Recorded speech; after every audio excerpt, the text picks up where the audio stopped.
feels weird. I feel like there should be more sound happening. I'm going to be like, we need a laugh I'm going to track. pretend there's like a lot of, yeah, there we go. Let's get these hands. This is for anyone with hearing impairment. Hi, all. Thanks for having me this morning. I'm really happy to be here. It's been a really weird morning already for me so far. I got up, slammed a few pieces of frozen pizza from last night, got some coffee, pounded some heartburn medicine. So I'm just like in my right headspace. I get to the bus this morning actually, and I realized that my bus pass has expired by one day. So that was a little bit of a bummer, but the really, really nice bus driver let me on and gave me an emergency transfer. So because they're by the grace of God, the transit gods got me here today to speak to you on this very topic. So blessed be.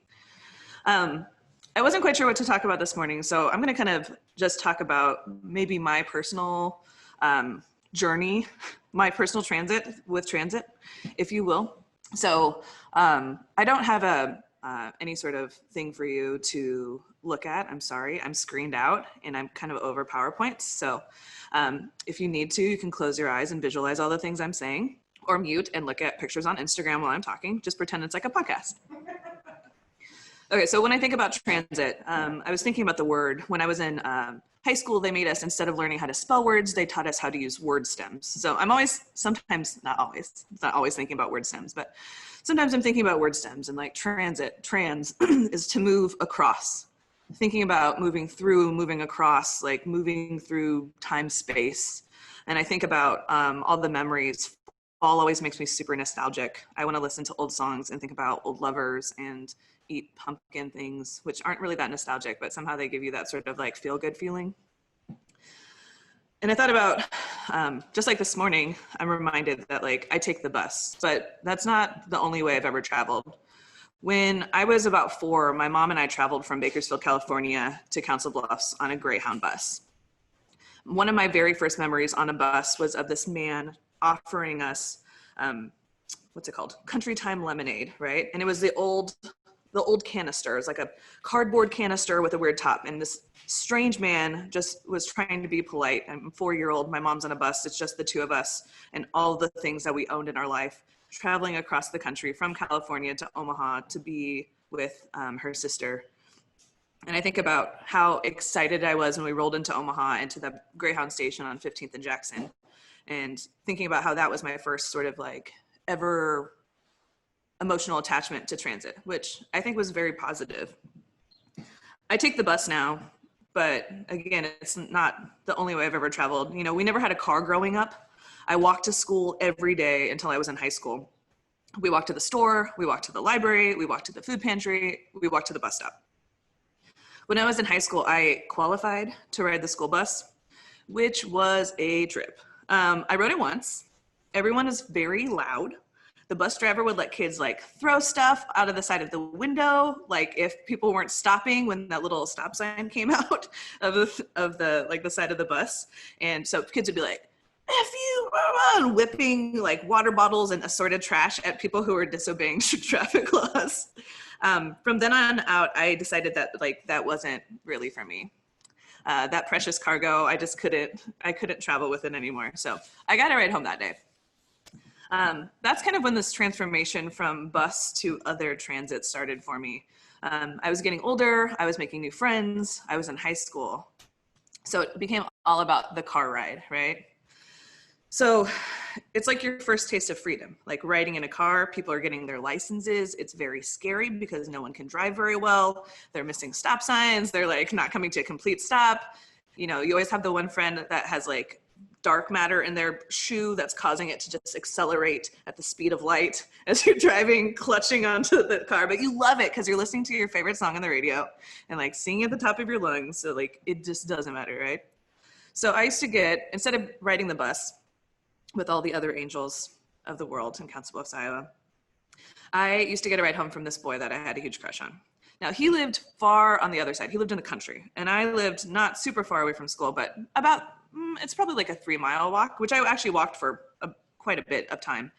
But after he started giving me a ride home, all of our rides home became these meandering rides home, where maybe he like forgot something at home, so we'd have to drive through the countryside, and we'd be listening to all of these special mixes of songs that he put together for us. So we'd be listening, you know, I'm like an indie kid, right? So we listened to all of the like Saddle Creek bands. So we listened to Azure Ray, and we listened to Cursive, and you know, just be in love and drinking Coca-Cola out of a can. And he would dedicate Cure songs to me, because when you're in love, you can only listen to Cure songs. You know, I never rode in any cars that were my own. We never had a car, like I said. I remember my first kiss was in my boyfriend's car. He had this really cool green Acura, which I thought was like very fancy because, again, we never had a car. And I was like, an Acura?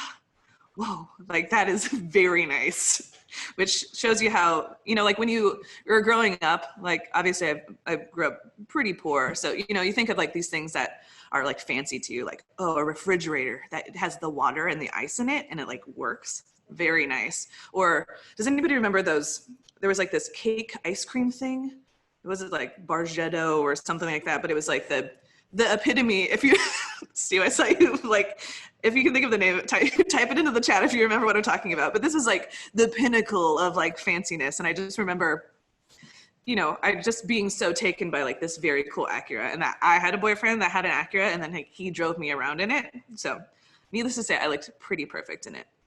But I just remember like the first time we ever kissed in the car, and the heater from like the air vents, I just remember being really awkward and taking a long time, and just like the heater from the air vents just like blasting against my skin as we sat there awkwardly, kind of like, you know, like burning our face into like the existence of now, just like the hormonal lust like lingering in the air, our mouths caked with the film of like ice cream that we just got from the ice cream place that he worked at. I have a history of ice cream in my life. I love a free ice cream cone. So single, by the way, if anybody works at an ice cream store or owns their own ice cream parlor, hi.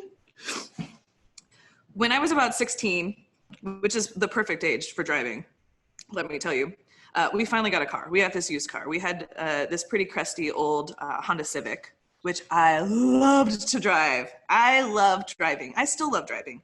It was the highlight of every single day. This is when my love affair with gas stations, which was already, I mean, I guess it was pretty long ingrained at this point, was like no less refocused, right? Frequent trips to QT, the king of all convenience stores, to get huge fountain cups of Mountain Dew. And I just remember like driving down there, listening to music on my own. And I would take anybody with me too. Like if my little cousin wanted to come, if my little brother wanted to come, I would ask my mom all the time, like, oh, do you need anything from like QT? You need like a soda?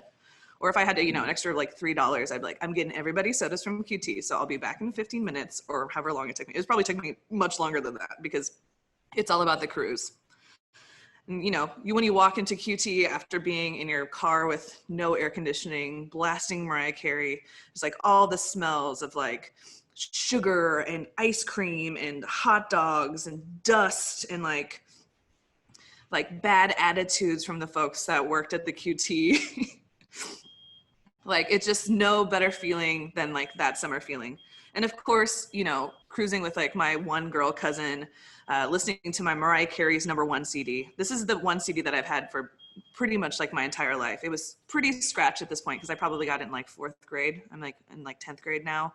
And like, I don't know if you all remember using CDs, but you had to like lick them to get them clean when you're in the car because you don't really have like one of those spray things or one of those fancy wipes. So you're like at a stop sign, licking your Mariah Carey's #1 and like rubbing it on the side and hoping that no one is paying attention to you as you're being very cool in your little Honda Civic, licking your CDs.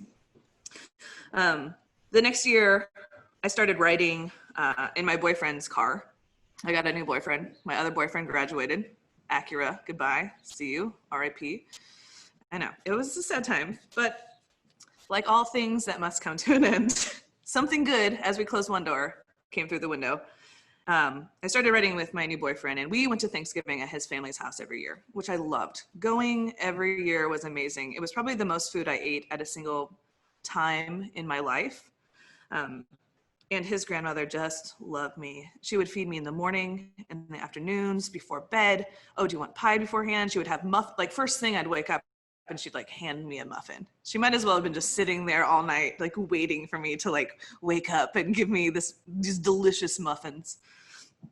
This is when other sort of transit came into my life. We used to take the train every year from this little suburb outside of Chicago into Chicago every year.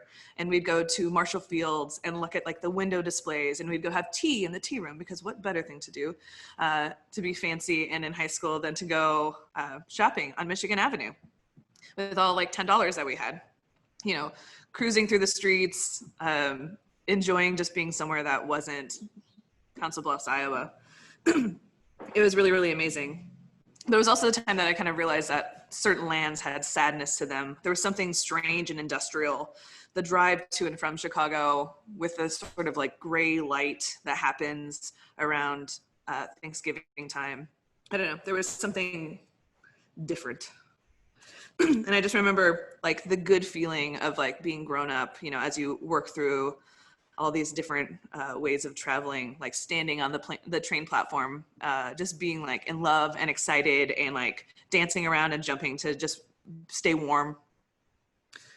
I loved going there every year. It was just really, really, really lovely, and sort of like an escape from the sort of reminders of, you know, familial poverty that I was like dealing with every day. So this huge escape, which is probably why everyone loves road trips in some sort of way. I was really sick in high school.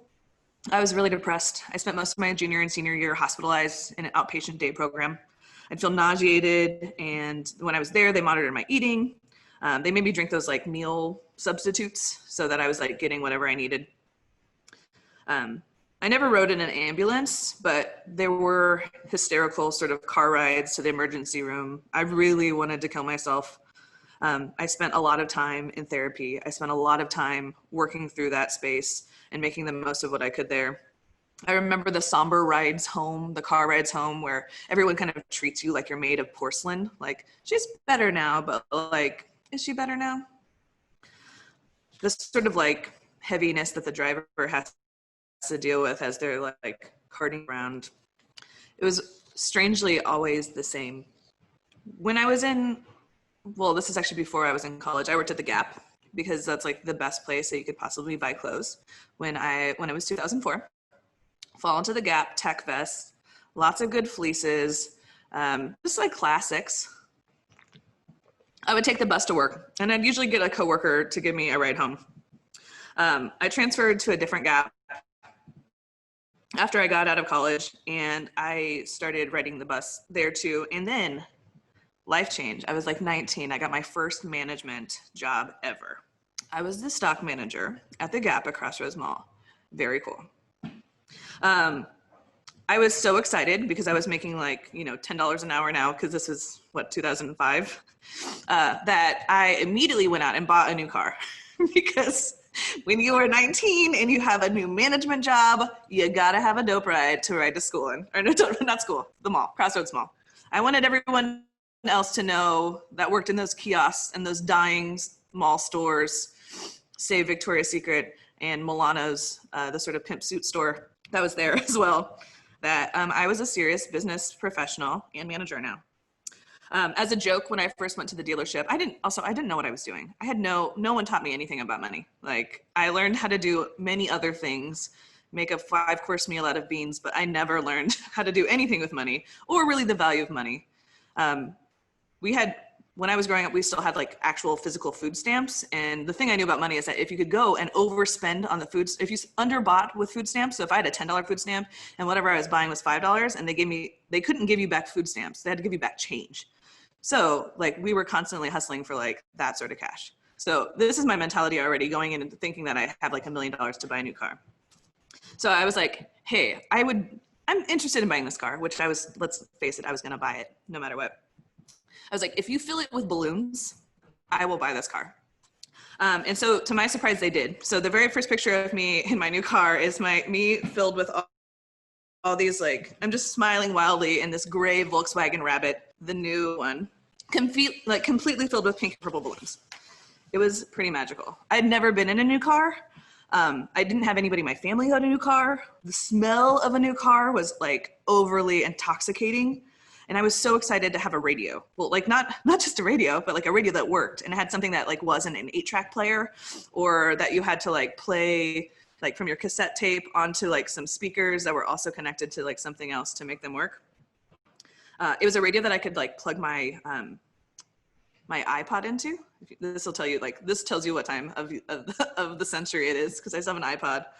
And I remember the first song I ever listened to. I plugged it in and I was so excited, this new thing. And I turned on the speakers, and the first song was New Order's Perfect Kiss. At the very beginning, it's this like drum thing, and then it goes bum, bum, bum, bum, out of the different speakers. I had never heard stereo before. It's like all of a sudden I was seeing life in color. Like must have been what it felt like when people saw television for the first time in color. It was outrageous. I was like, they have different sounds come out of different speakers. I understood stereo, but I guess I just didn't. I'm getting goosebumps just thinking about it right now. Like, I didn't understand what stereo was until I had this new car, and it was amazing. Like, I just couldn't, I was like, how could I ever go back to doing anything but this? I mean, I guess I'd listen to my earbuds on the bus, but holy smokes.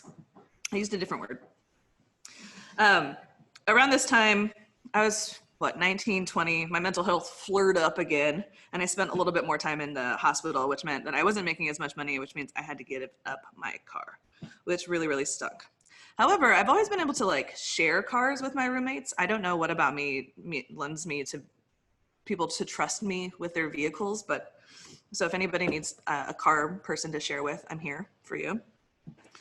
That being said, I've kind of always chosen to live where I knew that there would be bus lines, where I knew I'd be in proximity to either where I worked or somewhere that would be easy to get. Also, emergency snow routes. I wasn't going to take any chances of being like snowed into a place where I couldn't walk out easily or the bus couldn't get to.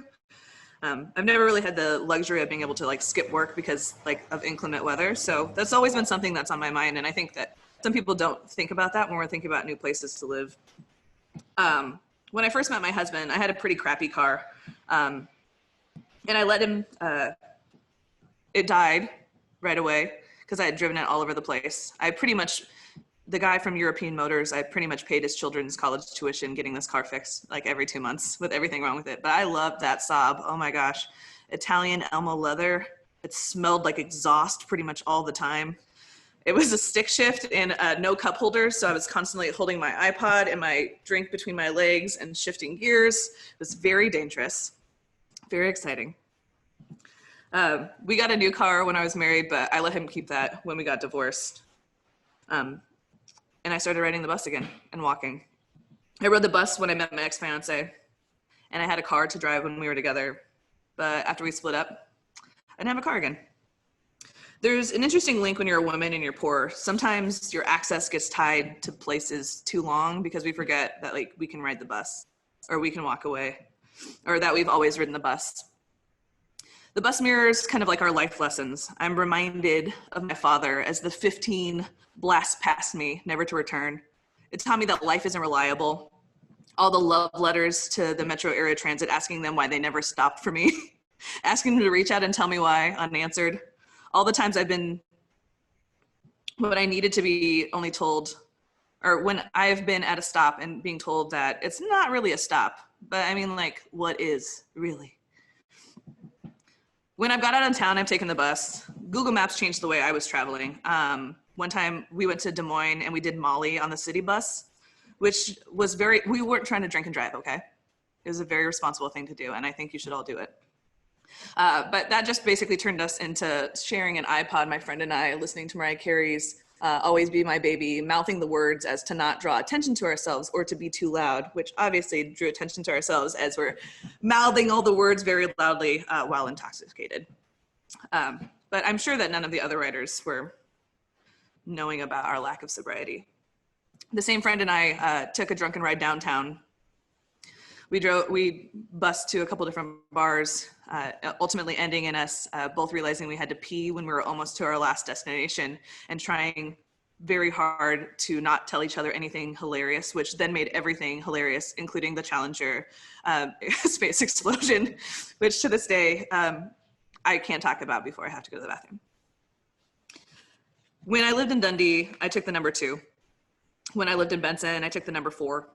Now I live in South Omaha. I ride the number 36 and 24 respectively. Public transit will always be my beast of burden. Though I have all these positive memories and lovely things associated with it, public transit in Omaha is troubling at best. I think it took me until I was grown to stop associating the sort of nostalgia with my memories of public transit and the men of my past. One divorce and one failed engagement later, I think about things a little bit differently. As an adult, I live now in the least affluent neighborhood I've ever lived in, and it constantly has me in awe at the disadvantages I took for truth as a child. The grocery store that's across the street has prices that are way too high with an assortment that does not include diverse foods. The fact that it takes me at least an hour to travel from my house to anywhere in Omaha, if not much longer, is a problem. It took me 3 hours to travel from my house on 18th and Vinton to the Willa Cather Library on 42nd and Center. That's a car ride that was maybe like 7 minutes. Who has time for that? It takes almost an hour and a half to travel from my house to Oakview Mall. I live right off the interstate, and this would take by car 15 to 20 minutes tops. Not only does it eat away my time traveling by public transit, but it also costs much more than I would ever spend driving. A regular bus ride is $1.25. You add a transfer to that, which pretty much anywhere I live, if you live anywhere north or south of Dodge Street, you have to get a transfer. So you're at $1.50 for every ride. That's about $3 a day. That is a pretty, I mean, who spends $3 a day on gas? Are there people out there, do you drive Hummers and you're spending $3 on gas a day? I don't think a lot of people do if you have a car. But that's like not even counting, you know, that's $15 a week. And that's if you just go one place. So say you had to go to the grocery store, or you had to go to the laundromat, or you had to go any number of places. You needed to go have a drink at La Bouvette, right? Like that's $3 pretty much every single time. And luckily for me, I have a lot of resources and I can get rides to other places. But imagine if you needed to go to the store, $3, the laundromat, $3. Your son and daughter need to take the bus to work, $6. That's $15 for the day. Not to mention the time that is spent getting folks to and from. Assuming that someone doesn't make a living wage, like I don't right now, add that all together. So if you make, say, $10 an hour at $10 an hour at 8 hours a week, that's about $80 before tax. Let's say about $60 a day is what you are getting after taxes. If you have $6 in transportation already, you're taking up almost, a sixth of your budget. And then let's say you add in the time that you could be using to make money otherwise. So let's say it takes 2.5 hours for me to take one of my rides. That's $10 an hour, or what is that, $25. And then maybe my second trip is a 1.5 hours, right? So that's another, $15? That's $35 of lost time every day. Plus my $6 that I'm spending in actual transit fares, that's $41 out of my $60 a day. And I live by myself. Can you imagine having kids? Can you imagine having other expenses? Can you imagine having medical bills? Can you imagine having to use money to buy food, to buy diapers, to buy toilet paper, to buy anything? It doesn't matter. That's like 68% of someone's income for the day. And I think that's sort of outrageous. During COVID, the buses were able to run for free, which I thought was a really cool thing. It's unfortunate that we had to have a global pandemic for that, but it's really eye-opening to see that maybe that's one of the things that can happen. When you're thinking about these things, this doesn't factor in like being far from a bus stop. It doesn't account for inclement weather. This doesn't account for buses not running or changing their route or breaking down or simply just going past you. I don't know how many times that I've been standing on a bus stop, and I'm a tall woman. I'm usually dressed fairly flamboyantly. I am looking at the bus intently as it comes by, waving at the bus if I think it's not stopping fast enough, doing this if I think it's getting close enough and it's not. And I've seen bus drivers like look me in the eye and just go by. Walk on by. It was like, am I Dionne Warwick? Get raw. I've had to write, like I said, many love letters to the Metro Area Transit about buses not going by, them changing bus stops. And, the last 2 months, I've actually been late for work twice because of the bus. And that is unreasonable. Some people can't afford to be late. Some people will lose their jobs if they're late. So now you're in even deeper debt. And I think that's something that we need to kind of focus on, like as a city and as humans and as folks that care about other people. Like, who is accountable for this? How can we help folks? The city's recently gotten folks like hyped up about this new orbit system. I don't know if anyone's heard about this, but it's supposed to like make driving the bus in Omaha totally amazing, really fast, increased blah, blah, blah, blah, blah. But what they don't tell you is that it's actually only one route that they're increasing. They're buying huge buses, which already aren't full if you ever ride the actual bus. So basically they're just spending a lot of money increasing a route that already is the most reliable. It already is the most, the one that comes the most often.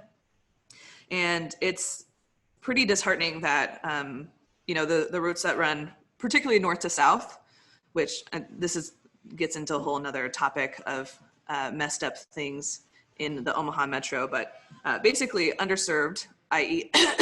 areas that are predominantly minority housing aren't being served, or they are constantly getting routes and services cut because they're like not being used enough. But I know one of the routes that goes north and south on 42nd Street, the number 3, runs like once every hour and a half. How am I supposed to get to work if it runs once in every hour and a half and it doesn't start until 8 a.m. and I need to be at work somewhere west? It makes it really hard for folks to get the income they need to be able to access the bus, not to mention a host of other things that include inaccessibility to, you know, food, groceries, healthcare, just being able to access other shopping and things that people might want to do for fun. There's so many buses that are running on empty. It's really disheartening to see this perpetual increasing of the one route and then decreasing of these other routes that really connect other people. I mean, that's the reason I live in South Omaha. I don't even live that far off of Dodge, I would say south, but I still have to take a transfer every time I go. And I wonder, is this on purpose? Is this something to be continuing to keep the sort of like oppressive lines happening? We can't expect folks to take public transit when it makes things so hard. It's like the carrot is being dangled. There's this reward that seems like a distant dream all the time. I won't even talk about like bike transit. It's danger. The sort of way that the city won't address that it's something that we need, not only for carbon footprint, but also to make our city an accessible place that folks want to live. Omaha's really hard to walk. It's very, very, you know, we're almost the #1 car-centric city, I would say, in all of America. There's no stats to back this up. But it's really, really hard to expect folks to use these systems that are put in place that are, quite frankly, pretty terrible. When we focus on property and things like that over people, when we focus on cutting money instead of helping lift people up, we have folks that are making decisions for situations that they have no insight to. This is what happens. It's like if I were like, hey, I'm going to help you out, but I'm going to do grocery shopping for you, but I don't know anything about how many people you have in your family, if you have any food allergies, what you actually like. But you know what? I think we could save a lot of money if I just got you and your family 30 cans of beans. How's that sound? Perfect. That's not really how it works. That's not how life works. So how do we fix this?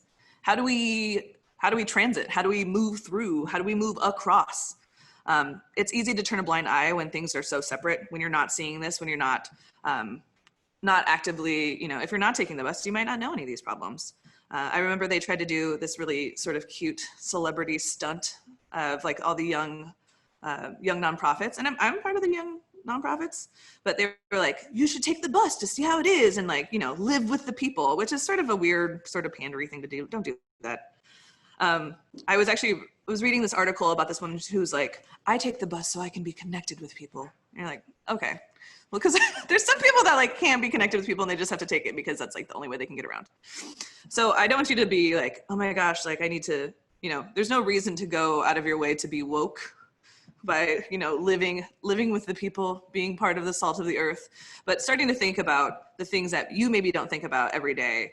You know, what are the things that don't come to mind? Like when we think about accessibility, like I took an inclusive communities training, and one of the things they were talking about, like, what kinds of things do you think about when you're getting ready in the daytime?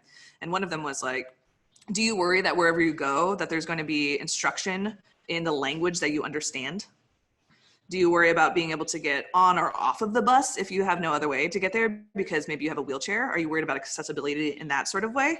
Do you worry about whether or not you're going to have something for lunch for you or for your children? So it's kind of thinking outside of yourself and thinking in those ways. It's easy, again, like I said, to just not think about these things every day, but if we kind of bring these stories to the forefront, how can we think about them without like Sally Struthersing them? Like, you know, oh, the poor children, you know, like this shouldn't make us feel like sad and sorry for people. This should make us feel angry or empowered to do something about it. This should make us feel like, hey, guess what? Transportation, food, I don't know, just like common decency are human rights. These are things that we have the right to by being alive. And I think that we can start figuring out ways together to make the system work for us without someone being like, please help the children. Because it's not always the children, it's your peers, it's your boss, it's your cousin, it's everyone around you. It's the man who sells paletas on the street. That being said, I don't know if I have like a straight answer for anyone. I know that I can't afford a car, so being like, just get a car isn't gonna really work. That's like telling somebody who's depressed, like, just get over it. Have you just tried smiling? And you know, everyone loves to be told to smile. You know, that's not an option. And, you know, also with a car, like parking, am I right? I don't even want to talk about parking. Parking is the number one thing I never want to talk about in Omaha, which is everyone's like darling child. What I can say is that you and I all have voices, and what we can do is advocate for alternative methods of transportation. And no, not those scooters. I urge you to talk to your city officials and stress how important it is that if we have accessible transit, multiple modes of transit, it makes our city thrive. It makes it a place that people don't want to move away from. It makes it a place that people want to move to. It helps folks out that don't have the same resources as you. It makes it so that people have choices in the ways that they want to move through the world. Also, I think it's time to normalize alternative transportations. That's not really a thing. Any way that you can move from one place to another is a form of valid transportation. And we need to kind of get rid of the sort of inherent classism that comes with like, oh, you walk? Oh, you ride the bus?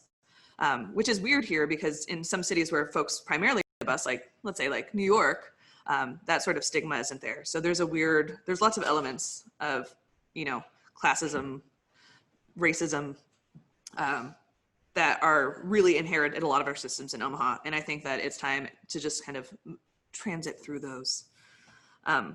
It's really time to be thoughtful about the folks who live here and who you're with and how your decisions affect other folks. The folks that make our city function, the children who grow up here thinking that this is the best that it gets. It's not. They can do better. We can do better. And we can move forward. We can move across the gap. We can bridge the gap. We can create resources through our pooled resources. Oftentimes we don't think we have those things, but we live in a town with an abundance of resources. We have creative people. We have people who are handy and skilled and smart. We have the best zoo in the world. We have some of the best medical care in the world. We don't have nothing. We have everything here. We just need to know how to leverage those things. And if you have the time, if you have the desire, if you have the privilege to be able to do those things, I encourage you to flex your privilege, flex those things, reach out, help people, speak up, because we can't do it but together. That being said, we're always in transit. We're always moving through. And if we work together, we can get there faster and cooler and not necessarily with an alternative form of transportation. So that being said, I still ride the bus, but it's not the only way I travel. I guess I'm so many claps. Woo, awesome! Oh, we're gonna pay you money.